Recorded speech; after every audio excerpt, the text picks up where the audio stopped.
So today I want to touch on how my mom got me out of the community I grew up in, which is Ibiye.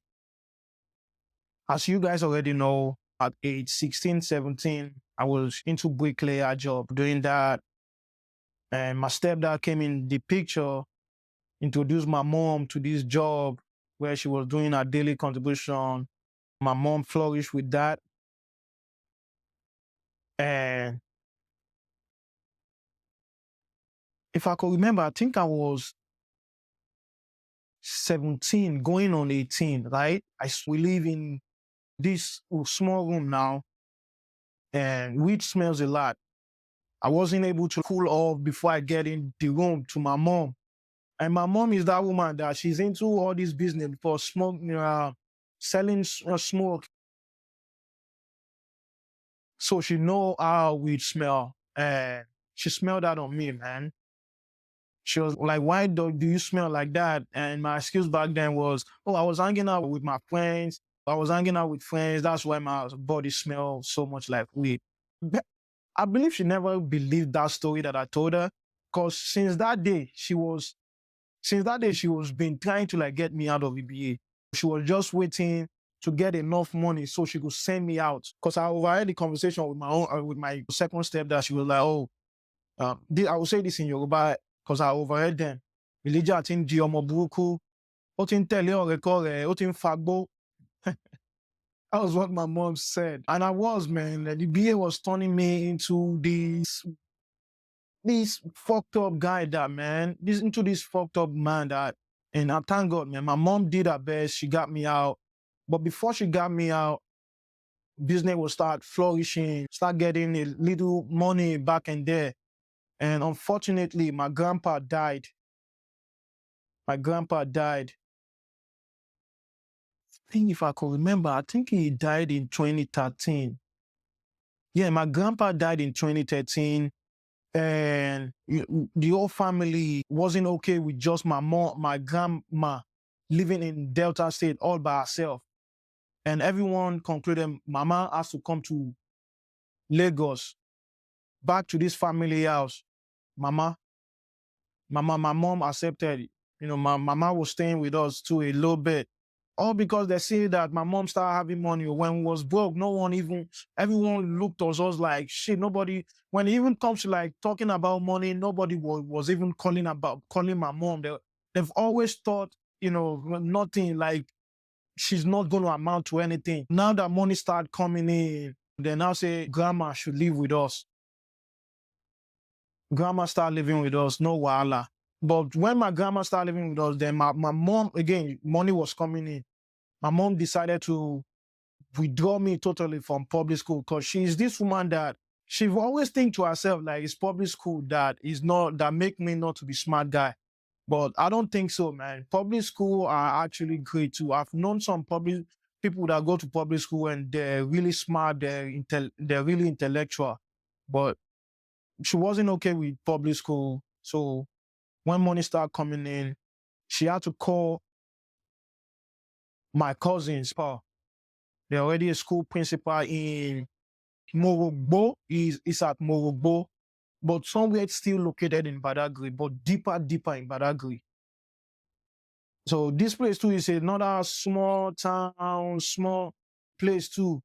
But I didn't live with my cousins for a long time because something happened again. There was this girl now going to this private school, and I don't know, with my own experience, I feel like most rich people kids in schools are the ones that are the most bully ones. And there was this girl now, she's a huge bully, man. And we was having this conversation. I can't remember what the conversation was about, but I can remember what I said to her vividly. The conversation definitely was a heated conversation. Because what I said, I called her a bitch, the B word. And her name is Ogechi. I called her a bitch. The conversation wasn't good, and she never liked the fact that me calling her a bitch. Of course, I was wrong for calling her a bitch. The next thing Oge said was, your mother is a bitch. Before meditation, I suffer with anger and I take some things personal. There's no way in the world I'm gonna let another female that is not even old up to me. She was not even old up to me. She's just this big, tall girl that she's a little bit chubby, and she used to go around these school premises to bully the ones who are smaller. So I slapped this girl. We fought. My two elder cousins back then, there was principals in this school. And they wasn't happy with the fact that Elijah just came, not quite long. You already making problem. We've been in this school, living a low-key life, earning our salary, JJJ, and you come to slapping a girl. So I was expelled out of the school. And my cousins, at age 17, going to 18, I received this punishment of my life that I put one of my tip finger like this on the floor. One leg was on the air. They call it, I don't know if some of you would know this, it's called stood down. One finger is going to be on the floor, one hand is going to be on your back, your one leg is going to be on the air. I did this, and my uncle never, my cousins never released me until I peed on myself. So at age 17, 18, I'm this guy that I peed on myself. I still remember this memory, bro.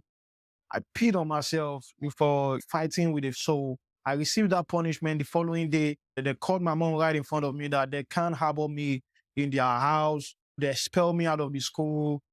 And I moved back to Ibi. My mom was so disappointed in me.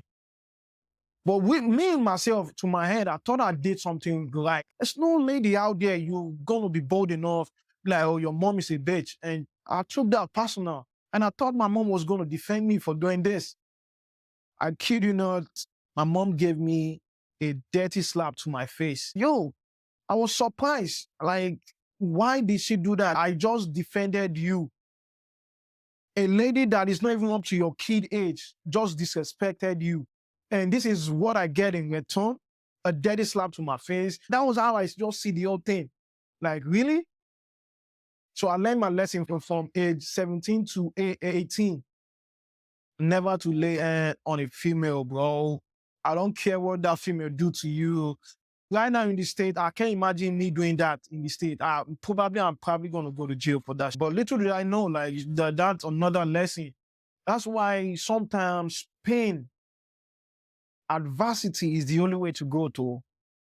It's not even sometimes. That pain that everyone is scared of, that obstacle that you're scared of, 9 out of 10, that is your only way out. So I've get to learn all this adversity from young, man. But my mom still wasn't okay with me staying with her at Ibi. So I didn't spend a couple months with her. She was like, now it's time for you to go to your sister's crib. My sister, like I told you guys for earlier, she's older than me. She's already married. It was called Yanopaja, Abeson Estate, to be specific. Abeson Estate. Living in this place now, already Badagry to Yanopaja, there's a huge difference. When you talk about Badagry is a little bit more local compared to Yanopaja. I wake up, she live in a big house. I have to sweep. I have to worry this. Sometimes I'm the one prepping meal too. Prep the meal halfway before she come to finalize the cooking. So my sister taught me another way of life, another lesson living with her. Because again, I don't have no dad. So I was raised by a lot of people, and a lot of good people and bad people. Now, meditating make me, I'm start living all these bad habits. I only want to keep the good one with me, because my goal in life is to become a good man. I could remember vividly at this private school that I was going to with at my sister crib. It's called the Modern Pace at Abeson Estate. Yeah, I'm gonna tell you why I think rich people kids, they do a lot of things, man. A lot of corrupt things. They do it. I was in SS2. This girl, she was in SS3. This girl, her name is Chioma. She did something despicable too. Like, I never would expect any girl, at least back then at 18, I never expect a girl around that age to think like that, in my own opinion, right? So Joel cheated on Chioma, right? And Chioma took it personal. And I'm the guy who is the bad guy of this old school back then. Chioma came to me. And she was like, "Oh, I like your friend and I want you to talk to him." And my friend name is Samuel. I told Sam, they hang out. The relationship never even lasted. I'll tell you why. Because to me, in my opinion, I think the reason why Chioma did what she did was all on the name of revenge, wanting to get revenge on the boyfriend back then, despite the fact that she was young. Again, guys, I was the oldest in this school, so automatically, Chioma may be with the same age or I'm older than her. So this one day now, it was me, Samuel, and one of our other friends. His name is Ezekiel. And Chioma was down to hang out this day. I know what was going to go down, but I wasn't even thinking was going to go down this way, right? Chioma and Samuel, they went in the room, did their thing, have sex. And for some reason, man, Ezekiel, my other friend, went in the same room. She allowed Ezekiel too. And this is the one that even baffled me most. Chioma, I have another friend. His name is Moses. And Chioma have never met Moses in her life. Oh. She's only met Samuel, right? And even though he met Ezekiel that same day, but they actually talked before Samuel took her to the room. So maybe she was a little bit comfortable with Ezekiel. That's why she allowed Ezekiel to have sex with her, right? But Moses, she was already inside while Samuel and Ezekiel already run a train on her. Moses, I don't know how Moses get to know what we was doing, because Moses came in right when Ezekiel was actually doing his own thing on this girl. And as Ezekiel finished, Moses never waited, man. Just went into the room. And this girl allowed Moses, man. I kid you not. I was like, maybe she was just down to do that. It's her body. I went in there, hoping in my head, she's going to let me to smash. This girl told me, oh, this was our response. Oh, she can't let me do that with friends. Just giving me all these silly excuses.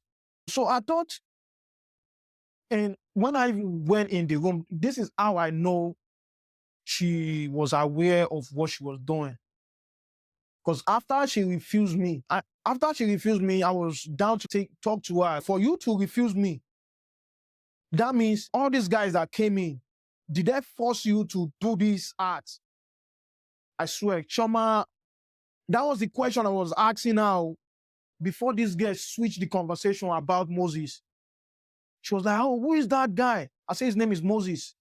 She said, "Oh, he's really good." This response sound like film trick to me. She is really good. I still feel like some girls, they'll do anything, man.